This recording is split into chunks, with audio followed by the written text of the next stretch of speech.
So, welcome to another episode of Six Strings and Other Stories. Today's guest is the brilliant Dhruv Ghanekar. I've been a fan of his playing ever since I was a kid in Bombay, listening to him at some of the nice venues we had at the time. And Dhruv's been someone who's always kept in touch with the instrument. His playing is just better than ever these days. And he does his own stuff. He does music for commercials and stuff like that. So, we're going to talk to him about his journey and how things have progressed from then. So, welcome, Dhruv, to another episode of this. And the first question I normally ask everyone is, at the time you started playing guitar, what were you listening to? So, I like everyone in our generation, I grew up in the 80s. And if you know what, I mean, you know what it was like in the 80s. Basically, it was guitar music, it was Disneyland for guitar. Yeah. So, I grew up in a very healthy staple of, metal and rock. But then I quickly started, I actually started listening to music outside rock music within the first 2 years of when I started to play guitar actually. Mhm. So I was very fortunate that I got introduced to fusion and sort of music that's outside the realm of just straight ahead rock, and that kind of changed my life, at a very young age. So I mean, in my formative years, so it was a healthy dose of, I would say, everybody from Satriani to Vi and all that, and Paul Gilbert and the whole Shrapnel gang, shred guitar, Yeah. and then immediately I directly went to Tribal Tech and George Schofield and Steve Khan and all those guys. So there was no in between period really. So, where were you getting your music from? So we had a big gang of like guitar players. There was like Floyd and Siddharth Athrekar, Paresh. So all of us kind of grew up around. Well, we were not physically living close to each other, but we had a gang and we would kind of hang out and go to each other's rehearsals and share music. So Floyd was like the big daddy, and he would kind of he was like the Don Mafioso, as he still is actually. And so and the thing is that the guitar community then was like really, really strong. I mean, all of us, we used to talk to each other, and we used to share music.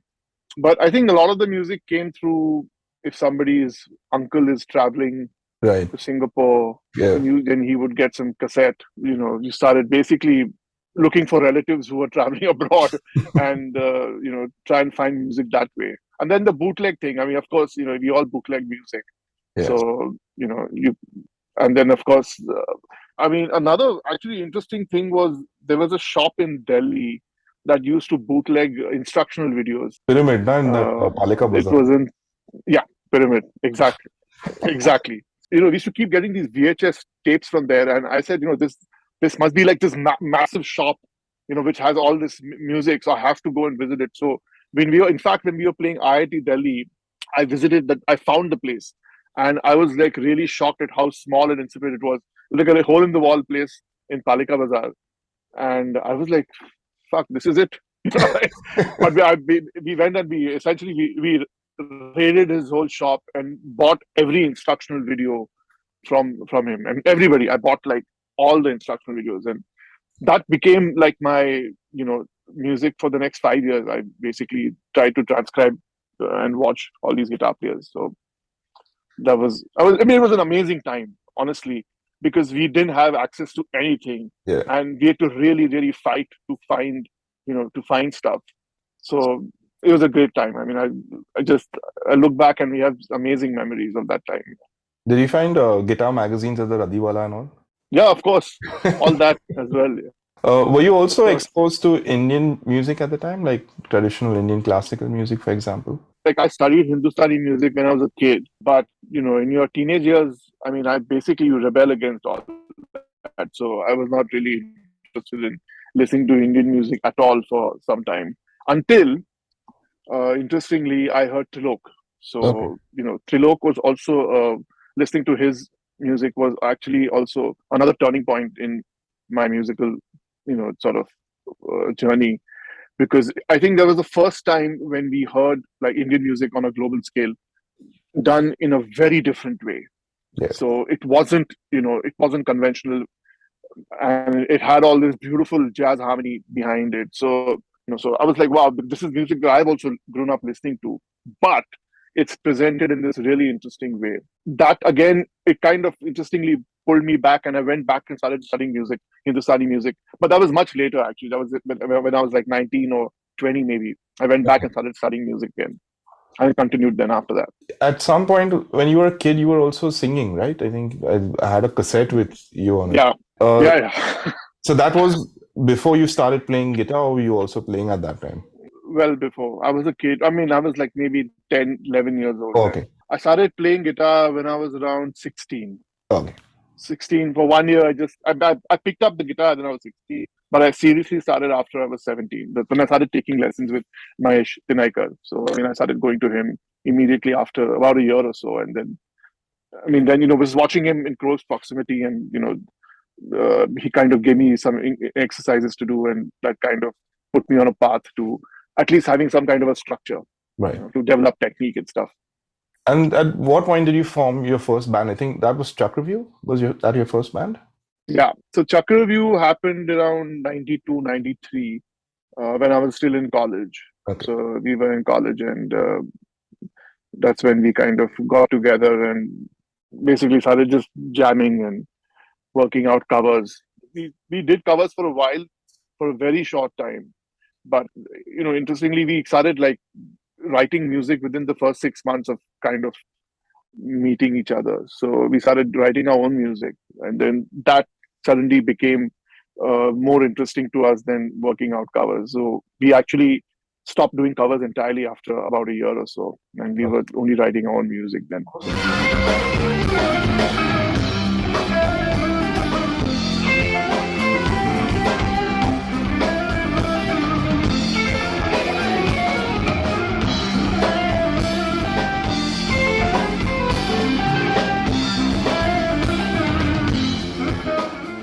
And do you remember your first gig? I mean, I won't even call it a gig really. I know what happened. it was it was on it was on a terrace, someone's terrace in Bandra. I mean, the guy whose house we were rehearsing in, he had a show for his parents or his birthday party or something. I can't remember what it was. And that was the first show we did. And that show was like a week before Independence Rock. So we played our first iRock. Uh, I think it was 94, I think, 95. I don't remember now, but it was a while back. But that first show was, I mean, it was a disaster, of course. It was horrible.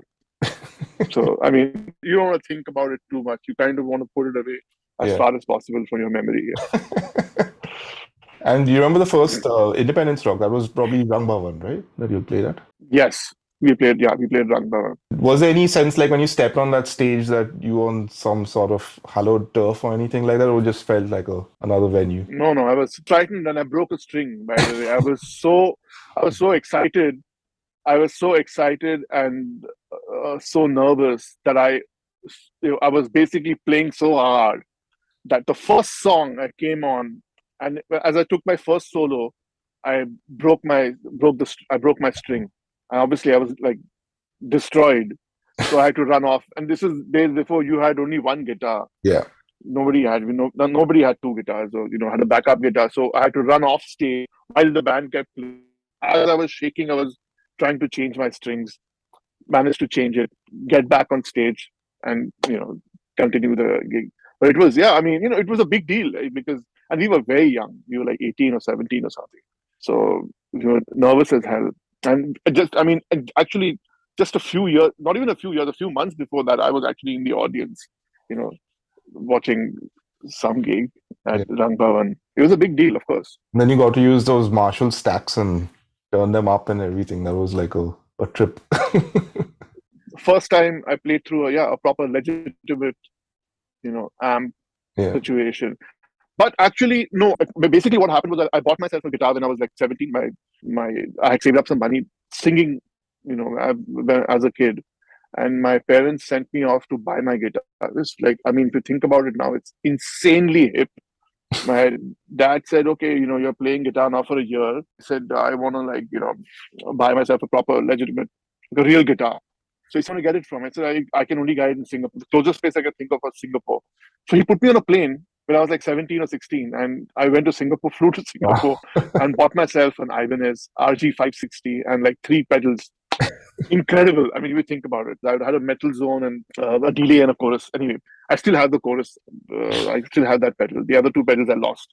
But so, anyways, I had these three pedals, and I somehow managed to dial in the sound that I kind of heard in my head at that time. And I didn't want to change it, basically. I didn't want to go into another amp. I was not interested in. So we would go, like, we would play concerts all over India. Like, I'm talking about like Jaipur, Delhi, and we would travel by train in those days, right? Because we were like a small band, and I've taken that amp with me and rocked huge arenas, like massive. We played like festivals to like 5,000 people, IIT, Mudai, with this small 40-watt amp. So that 40-watt custom sound, 40-watt, has basically rocked the country. Yeah. It's wild. We really put it through the paces, yeah. And Nice. finally, I had to, after I think 10 years, I had to retire it. And did you also play any guitar sessions at the time, commercially? I don't think I did when I was in Chakravyuh. It was like way after I came back. After I went to MI and came back, that's when I started playing. I played a few sessions, but I was already composing at that point. And the thing is that when you become a composer, people for some reason don't call you for Yeah. sessions. So, but I've done a lot of sessions. I've played a lot of sessions with Ranjit, who was a friend, and he used to call me very often. And then because of Ranjit, he was doing a lot of work with Anu Malik. So I ended up doing a few sessions with Anu for some movies. But that was a few years like down the road. It was not nowhere near. I don't think I was good enough to play sessions when I was in Chakravyuh. I mean, I was a kid, and I had basically just two sounds: a clean sound and a lead tone. That's it. There was no knowledge of any other sound. So I don't think I was. I was not sophisticated enough, nowhere near, to understand what it entails to play a session. So you spoke about going to MI. So how old were you when that happened, and what made you decide to go over? So I was about 23, I think. Yeah, 23 when I went. So I mean, I started, like I told you earlier, I started listening to all this music, and it, as it happens, it began to haunt me. I couldn't really understand what was going on, but I loved it, and I whatever I could try to, piece together, I tried by ear. But I mean, I figured out that I had to go and study music. So my entire focus became on getting out of here and going to a music school and study music. And MI was back then was the hottest school. Still was, actually, even though I went quite late. I went in the mid 90s. Mm-hmm.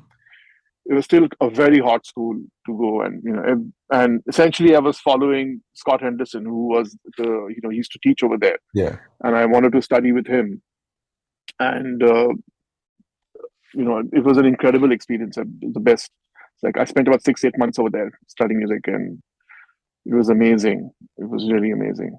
Okay, so you spent just under a year over there. Yeah, basically I had to come back because I had an accident. Oh, okay. So I got hit by a car. Wow. In the middle of the semester, and I broke my hand. Yeah. Oh, damn. So I essentially I couldn't do anything. I was a liability for everyone around me. I mean, I took, and it's very difficult because you have to do everything yourself. So Yeah. I have to cook for myself and all that stuff. So it became really difficult. So I left and I had to come back to India. But it's not like I regretted it or anything, because I already had a career. I was working and composing music here, and we had just finished a movie, our first movie, Bombay Boys. So Mm-hmm. that movie was about to release. So I came back knowing that I'm going to be, working over here. So it was, even though I was bummed out, to be fair. I mean, Yeah. Who would? it's bummed out that you go and you can't finish what you went for. Did you go guitar shopping in LA? Yeah, I did. Bought myself. I bought my first PRS there, actually. So this was the Lovely. first PRS that I bought. So it's I mean, it's changed now. I've changed the pickups and all, everything. So these Yeah. are, I think, Sir pickups, and that's I think this is a Sustainiac. Right. Oh, cool. But this was the guitar that I essentially was my main guitar for like a long time, for at least like 10, 12 years. until the PRS gave me the second custom 40, custom 24. I'm sorry. Yeah. One thing I've noticed about them, they always play in tune, across the neck, which is Yeah, when you're recording. exactly. So I mean, that's what someone told me when I started hunting for guitars over there. Is that because I used to play Ibanez, and Ibanez had massive problems with. I think it's with Indian weather, and Japanese guitars somehow don't work. And it was, the guitar landed up spending more time at the shop than it did with me. And I kind of decided I don't want to get another Ibanez. And I started looking at various options, and someone, can't remember who it was. Somebody told me that PRS guitars they're like custom guitars because they're made in the US and they're built to a very high standard. So it's like basically buying a custom shop guitar. And this is like in '97, way before the concept of custom shop really took off. So anyway, I'm glad I did, and been a PRS, player since then, since '97. Awesome. When you came back from the States, did you find people like, looked at you a bit differently? Like, oh, you learned something and come back or something? Or was it just like business as usual? Strangely, actually, I came back in '98. There wasn't really much of a scene in the late '90s, if you remember. Mhm. I mean, the gigs were very sporadic. Yeah. And honestly, I was a bit bummed out actually because, and also, just I think the music business and the music scene and everything. I mean, culturally, the kind of music that we grew up listening to had begun to change. Hmm. So, or it had actually already changed. So, the kind of music that I wanted to play was not really in vogue anymore. So, and there was no real demand for that kind of music. And even like guitar sessions were not really, they were far and few in between. And quite honestly, I didn't go to MI to become a session player. I didn't want to be like a hot guitar player. That was not my, even though my principal instrument is the guitar, and that's what I spent the maximum time doing. But I really wanted a foundation on which I can build all the other things that I wanted to do. So, but to answer your question more directly, uh, I don't know if people looked at me differently, but I guess when you're in a school like that and when you spend that much time there, the way you play over there, I mean, you get a definite structure on how you can kind of structure your practice and your timing. That just went through the roof because I was playing for like 6-7 hours a day sometimes, and when you do that for a very long period of time, and this, you're playing whatever you can think of. You get to that point where I was not scared anymore. I was like, I could get into a room and play to anyone. And then, but unfortunately, I had this accident, which my right arm got broken. What happened? So I was basically in a fracture when I came back. I came back home, and then it took about 3 months to heal. So I hadn't played guitar for like 3 months after I came back actually. So I started playing much later, like a few months after I came back. Were you So always I playing guess it was a Indian bit. music on the guitar, or did that come in later, like you were saying? Honestly, I don't know if I even play Indian music now. I mean, there are guys who play Yeah. Indian proper Carnatic guitar. I don't play that. No, I but know and I understand it, there's but certain inflections and influences that just come through, even yeah, yeah, even yeah, yeah, sure. it just becomes part of your vocabulary, not like, oh, now I'm going to play Indian music or anything like that. It's just like, Yeah, I mean, so that is, yes, that is actually the challenge where you kind of make it sound organic and not make it sound forced. It shouldn't feel like you're in open inverted commas, if you know what I mean. Okay, here's my Indian lick. yeah. Boom. You know, it's something that you want to keep always working on and improving on. And also, I think being just a little self-aware of how how the sound is also projecting outside was also important, I think. Did your composing experience make your view of the guitar a little broader, I'm guessing?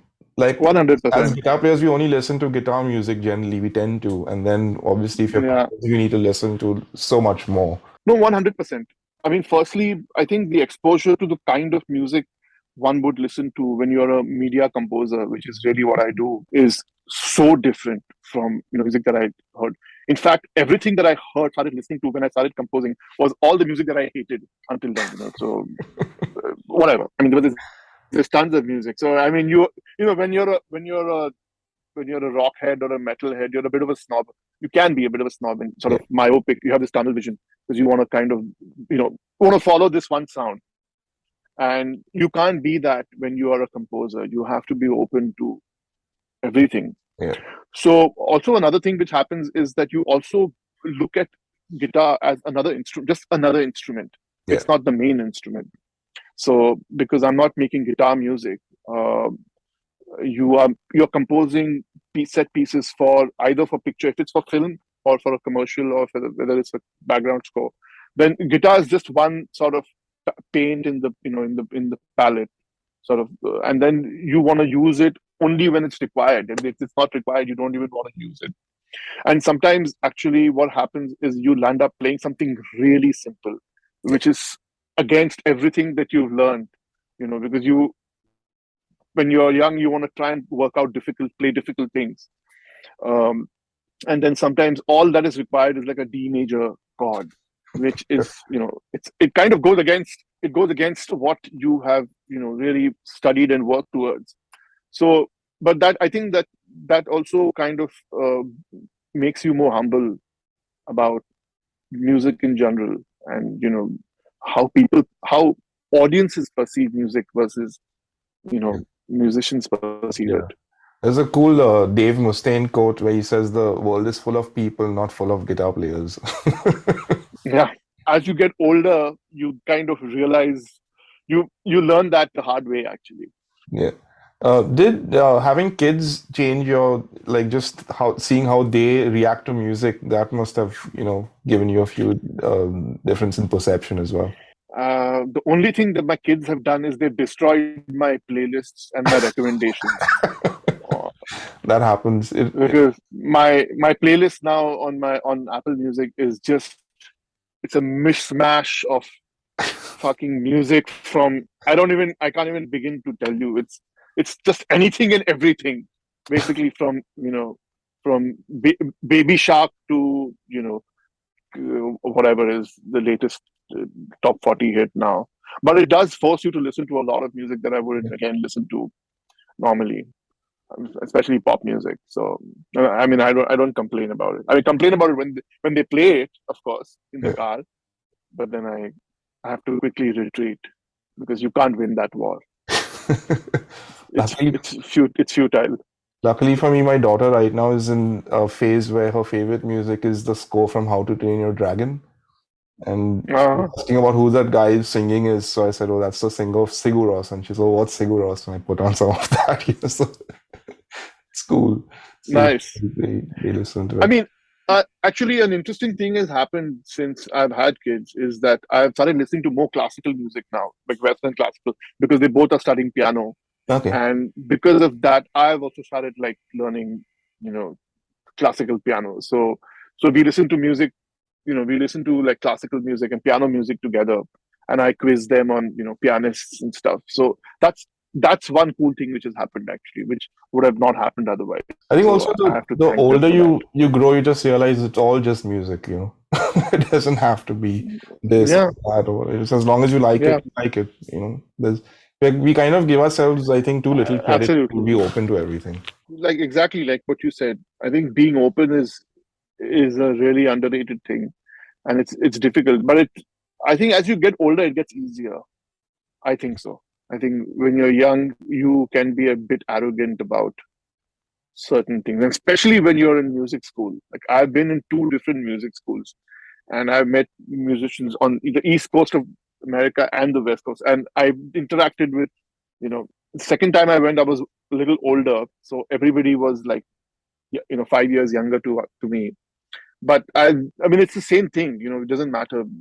I think music school kind of makes you a bit. It's kind of a very insulated sort of a world where you listen to only one music, and then you hang out with one set of people and you listen to one sound. And when you actually start making music, Hmm. you realize that it's actually, you have to be open to everything, really. I think all the most successful artists were able to do that, to just take influences from everywhere. Otherwise, if you only listen to guitar Yeah, players, you end up sounding like other guitar players. yeah, true.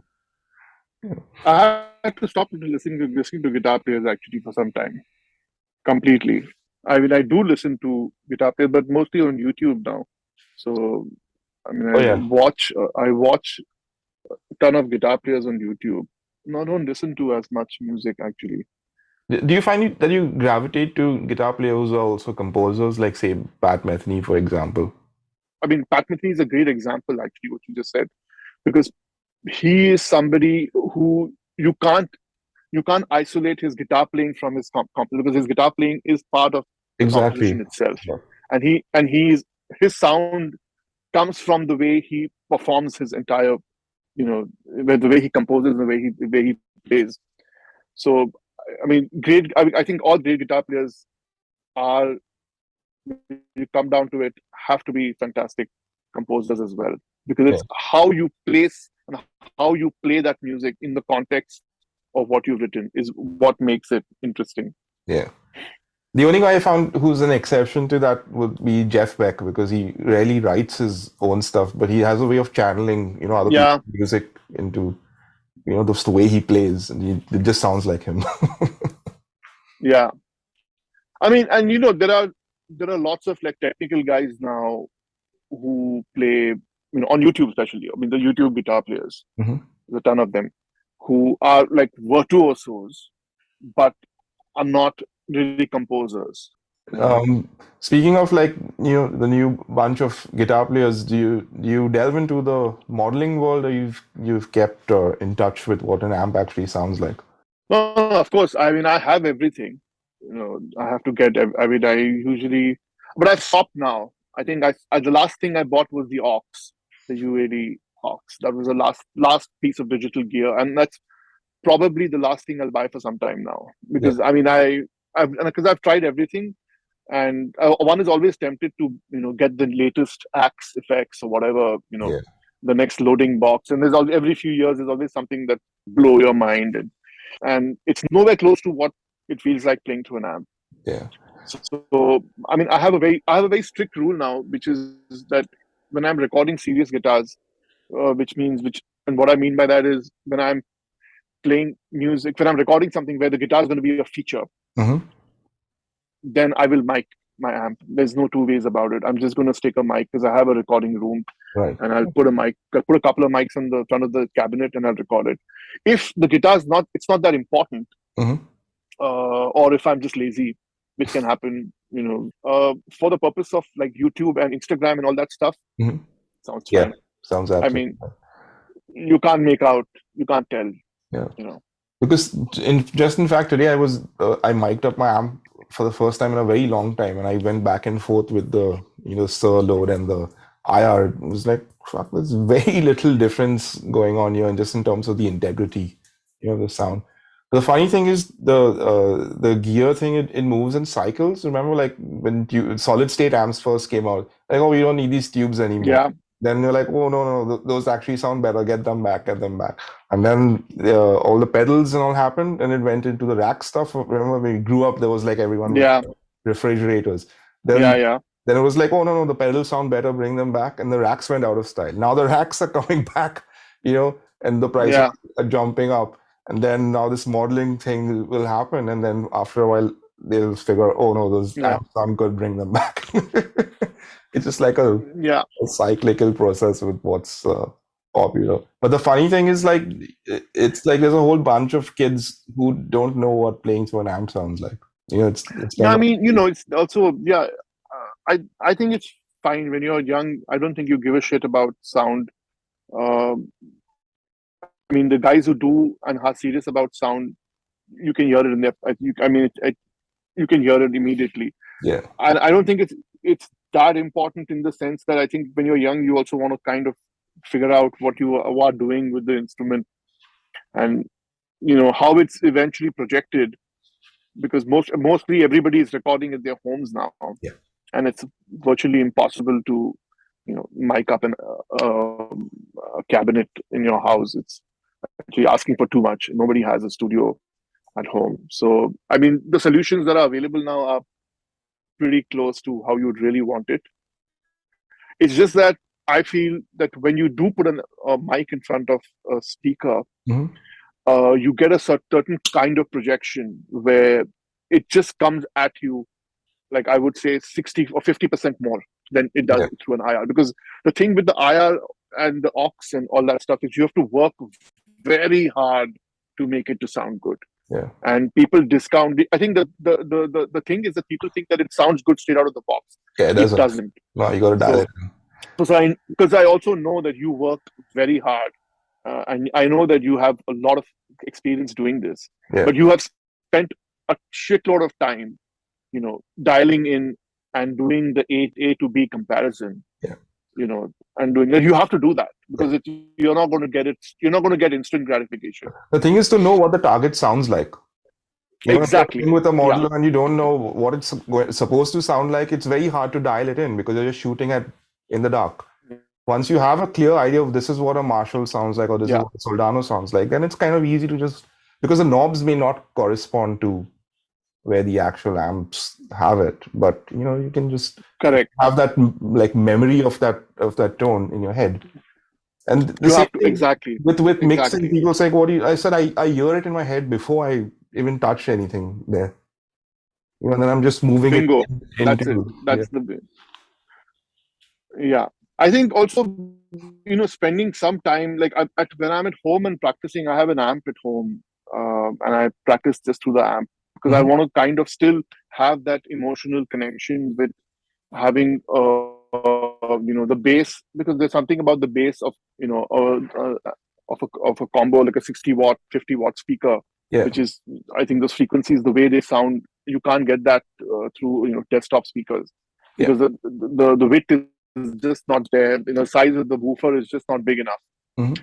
So I think the memory that you're talking about is also to do with the way the bass interacts with you when you're playing. When you're just playing a rhythm part through an app, through a speaker, a Yeah. dedicated guitar speaker. So I think it's important to have that connection.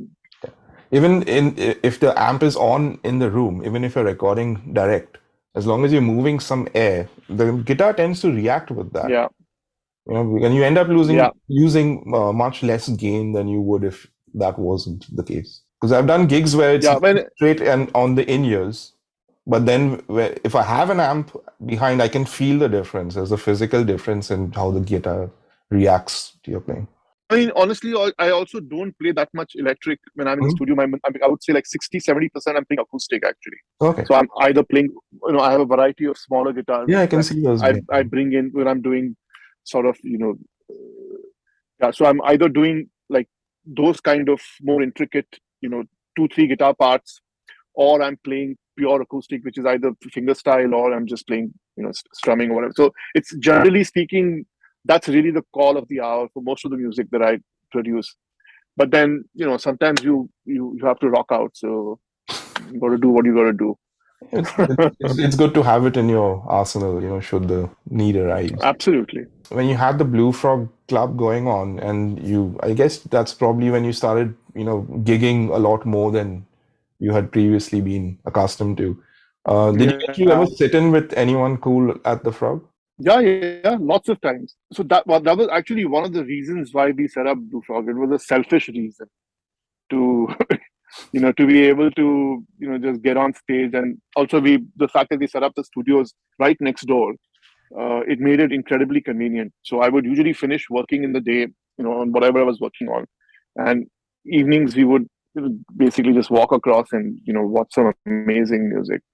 So I played with a whole bunch of people. Of course, I met Trilok and I played with Trilok over there. We played 2 gigs with him there, and then I played some other gigs with him in Pune after that. I've jammed with View Farkature, who's an incredible guitar player. He's Ali Farkature's son. Mhm. Then who else? Richard Bonner, of course. Then I played with him. Then Raul Midon I met at Blue Frog. Then Bernard Purdy, the great Bernard Purdy, the drummer. Jammed. I got a chance to jam with him. That was cool. That was pretty cool. And he's like a legit legend. He's like a real legend. And then over the years, of course, lots of small acts and lots of Indian bands. I played with a ton of musicians from here, of course. So I mean, it was incredible. It was just the best. We had the best time. Yeah. Those 10 years were amazing. I have a hilarious story about playing there. So the first time I played there, my amp was on one end of the stage, and every time after that, wherever I played, it always ended up being there. The last time we ever played at the farewell was with Zero, and for some reason that part of the stage was already full up, so I put my amp near the green room, and that's the best it ever sounded. I was like, man, all these years I could have just there's one place on the stage where it sounds particularly Oh, good. really? I found that out on the very last day the club was closing. The last day. Yeah, the very last day the club was closed. Damn it. God damn it. Another 10 years would have been good. Coming back to what you're up to at the moment, how do you find a balance between the commercial work that you do and also your own music? Do you find that challenging, or is it just come naturally to you? No, it is challenging. Of course, it is challenging. I think the challenge is always to find time to play, especially when you're writing for long form, like movies, and like right now I'm working on a web series. It just takes up a hell of a lot of time, and usually your days are like 8 to 10 hours. So Mm-hmm. you start in the morning around 10, 11 o'clock, and you work till around 8 o'clock in the night. So, and by then you're so tired, you want to kind of just go back home and Yeah. hang with the family, and you're not really motivated to play. So, but off late, I've kind of started making an effort to play a little more. So it's not easy. It's definitely a challenge. I also have some music coming out next year that's long overdue. I Cool. haven't put out any music of my own in my own name that in a while now. So I've been feeling the heat from various sources that I should kind of now it's time, kind of time's running out. So Yeah. the next year I'm going to be putting out some new music. So I have to start finishing a bunch of stuff this year. So but it is a challenge. It's not easy. So that's life, I guess. I've found you're one of the few guitar players from our slightly older generation that has taken to social media and just nailing it. So, like, No, no, dude. It seems like it. It it seems like it. That's, by the way, that's all my wife. That's Ishita's doing.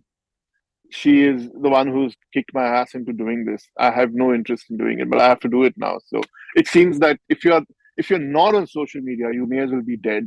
Yeah. That seems to be, what the mantra is. So you're not counted as being alive if you're not shouting from the top of your roof. And So I mean, I've always been reluctant about doing that because for whatever reason, I mean, I've just not been interested in it, quite honestly. But I think I think it's an important vehicle to promote your music, if nothing else.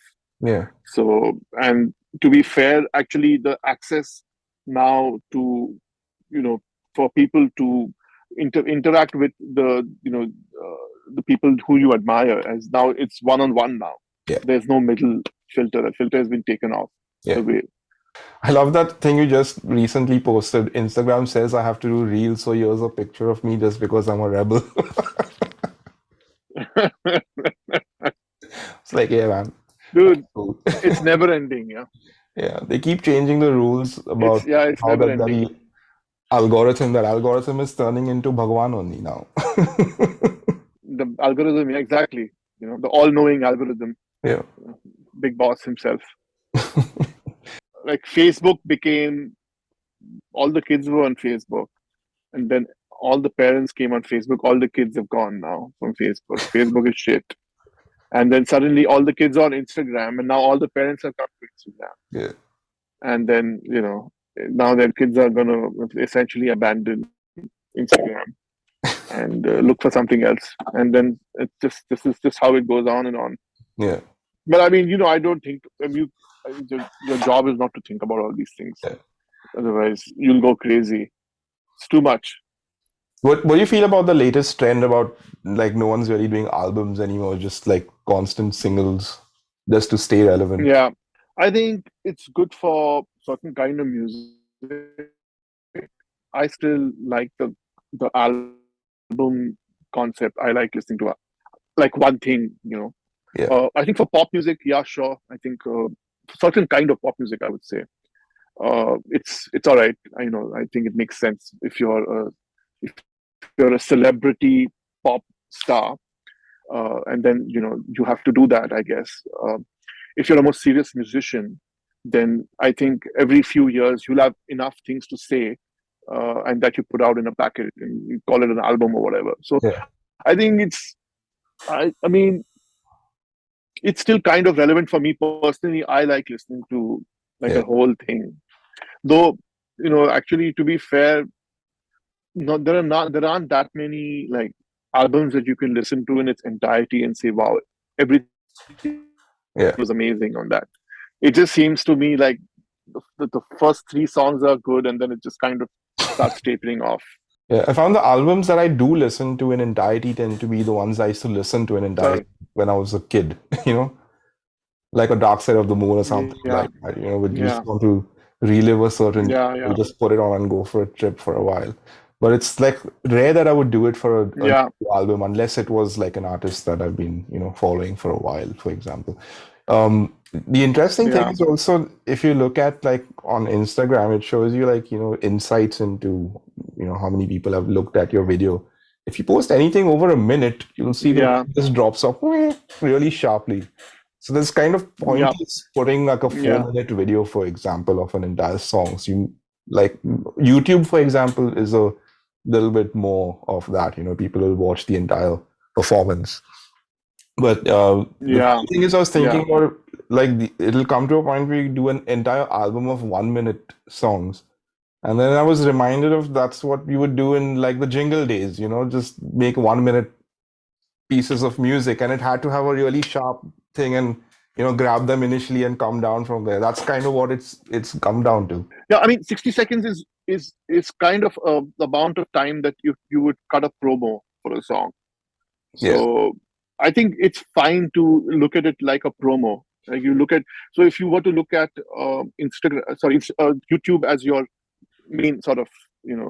dish, your main movie, and then you look at Instagram as a trailer for that. So you make a 60 second of promo, and then but that's not your main thing. Yeah. To you hit that 60 second mark, and then you click on a link which takes you to the full thing Exactly. if you want to watch that. That But is. the thing is, I'm finding also in terms of stats, the majority will be just happy watching that 1 minute thing, and there'll be few of the hardcore on guys who will on go. Instagram they will. On Yeah. Instagram they will. Yeah.